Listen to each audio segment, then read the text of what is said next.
नेपाली नयाँ वर्ष 2082 हार्दिक सम्पूर्णमा शुभकामना व्यक्त गर्दै आज हामी यो नयाँ वर्षको उपलक्ष्यमा सोलुखुम्बुको पत्ताले सबै साथीहरू लगभग 7 जनाका टिममा हामी रहिरहेका छौं। यो स्मेललाई चाहिँ मैले हाल्दिए त्यसबापत मलाई एकदम सफा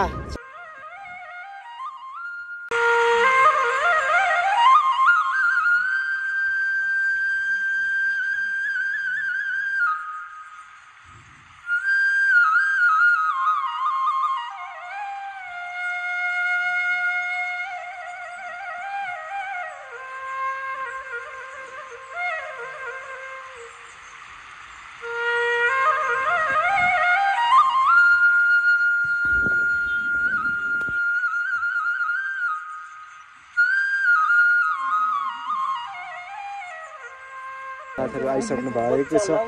अब हामी यो साथ यो चाहिँ पुरानो वर्षलाई चाहिँ बिदाई र नयाँ वर्षलाई स्वागत गर्ने कार्यक्रम हो। तपाईको पनि उयो हो? हजुर उयो नयाँ वर्षलाई नै हो हजुर तपाईको पनि त्यही हो? वाउ, यो चाहिँ तपाईको पनि त्यही हो? होइन, मेरो त त्यो त होइन। के छ नि? एकदम साथीहरुको प्रेसले गर्दा मात्र आएको। म लास्ट टाइम तपाईको साथी पछाडी छ त हेर्नु त। होइन उहाँ होइन बिचारा, उहाँ होइन, ऊ त्यो पछाडीको एकदम आज मौसम त्यति धेरै खुलेको छैन भए तापनि टपमा आइपुग्नु भएको छ। फोटो सेसन भिडियो झन्डै लेक लाग्यो। कस्तो लाग्यो तपाईहरुलाई यो डिलमा आइपुग्दाखेरि? हामी अलिकति व्यवस्थित तरिकाले नै यहाँ सबैजनाको हाम्रो उपस्थित भएको छ होला। अनि हेर्नुस्, अनि अर्को पक्कै पनि एउटै मात्र के देखाउनु हैन, अनि अर्को इम्पोर्टेन्ट म्युजिकलाई सपोर्ट गर्ने। पक्कै पनि यो डिलमा आएर चाहिँ हामी एकछिन नाच्नेछौँ, रमाइलो पनि गर्नेछौँ। भोपाल सर, तपाईको फिलिङ अनुभव कस्तो रह्यो? यो अघि पनि नवीन सरले व्याख्या विश्लेषण गरिहाल्नुभयो। यो सोलुखुम्बुको एउटा एकदमै सम्भावित क्षेत्र पर्यटकीय स्थल हो, जहाँनेर चाहिँ नि थुप्रै पर्यटन बाहिरी पर्यटनहरू त आउने नै भइहाले। हामी लोकल पनि आज उपस्थित छौँ र विशेष गरी त हामीले 2082 सालको न्यू इयरलाई एकदम नजिकदेखि चाहिँ वेलकम पनि गरौँ, एक खालको चाहिँ नै 81लाई बिदाई गरौँ भन्ने हिसाबले चाहिँ आज हामी तपाईँ उपस्थित भएर लेक लागेर उहाँले बोल्न सक्ने अवस्था बनाउन भए तापनि उहाँको खुसी लागेको छ। जहाँ पत्तले बजार सबैको रोजाइमा परेको बजार अनि पर्यटकको लागि पनि रोजाइमा परेको ठाउँ, आन्तरिक तथा बाह्य पर्यटनको लागि निकै रुचाएको ठाउँ।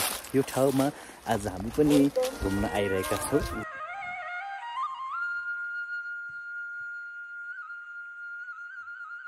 पत्तले बजार सबैको रोजाइमा परेको बजार अनि पर्यटकको लागि पनि रोजाइमा परेको ठाउँ, आन्तरिक तथा बाह्य पर्यटनको लागि निकै रुचाएको ठाउँ। यो ठाउँमा आज हामी पनि घुम्न आइरहेका छौँ र तपाईँहरूसँग हामीले पत्तले बजारमा गरेका अनि यो ठाउँमा हामीले गरेका रमाइला हाम्रा यात्रा अनि गरेका कार्यकलापको तपाईँलाई प्रत्यक्ष रूपमा देखाइरहेका छौँ। तपाईँलाई कस्तो लाग्छ? पत्ताले सोलुखुम्बुको सोलुदुतपुर नगरपालिका वडा नम्बर 8मा पर्छ, जहाँ पर्यटकहरूको लागि निकै नै रुचाएको ठाउँ परेको छ। अनि सोलुखुम्बु जिल्ला आफैमा पनि पर्यटकीय क्षेत्र हो।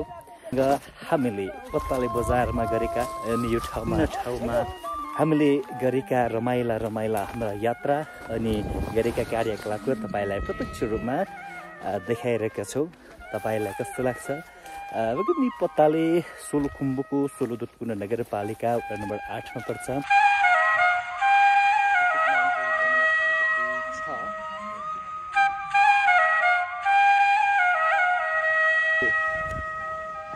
तपाईँ पनि नयाँ वर्ष मनाउनु भएको छ, तपाईँ पनि मनाउनुहोला, खुसी रहनुहोस्, सुखी रहनुहोस्। पक्कै पनि यो 2082 सालको पक्कै पनि तपाईँ हामी सबैको देश तथा विदेशमा रहनुहुने सम्पूर्ण नेपाली दाजुभाइहरू सुख शान्ति सबैमा मिलोस्। नयाँ वर्ष 2082 सालको हार्दिक मङ्गलमय शुभकामना व्यक्त गर्न चाहन्छौँ। हाम्रो टिम चाहिँ आज सोलुखुम्बु जिल्लाको निकै रमणीय ठाउँ गौरी टापमा आइपुगेका छौँ। हाम्रो यात्राको दोस्रो दिनमा हामी पत्ताले बजारमा जोडिएका छौँ। यो बजारसँगै हामीले दर्शनलाई पनि जोड्नेछौँ। दर्शन गर्न हामी सबैजना लागिरहेका छौँ। यो बजार एकदमै ठुलो र फराकिलो लाग्ने रहेछ। यो बजार अहिले सुरु भइरहेको छ बिहानीको समयमा हो।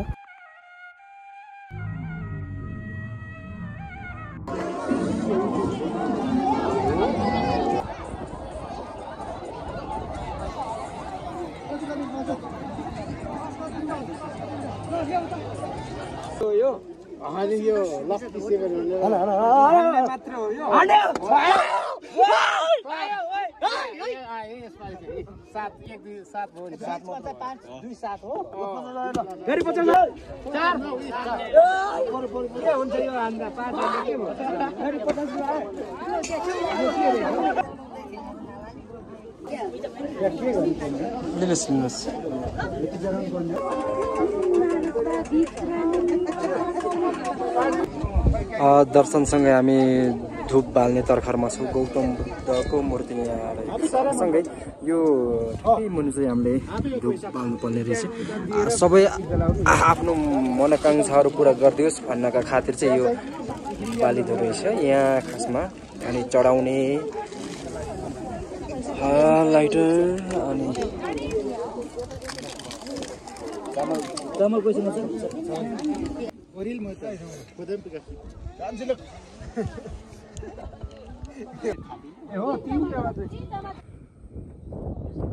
यो ड्रोन उडाउने तर्खरमा छौँ अहिले तयारी हुँदैछ।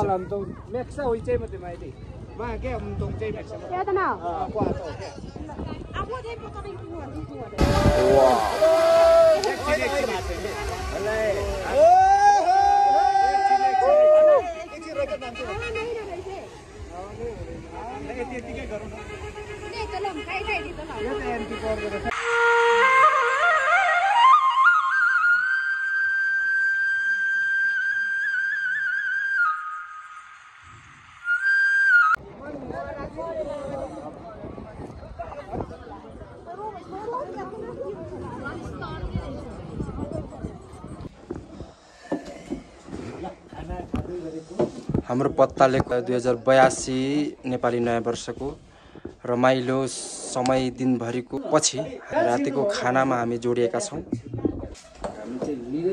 खानामा हामीले यो टाइपको चाहिँ हामीले आज हाम्रो अर्डर रहेको छ। मेरो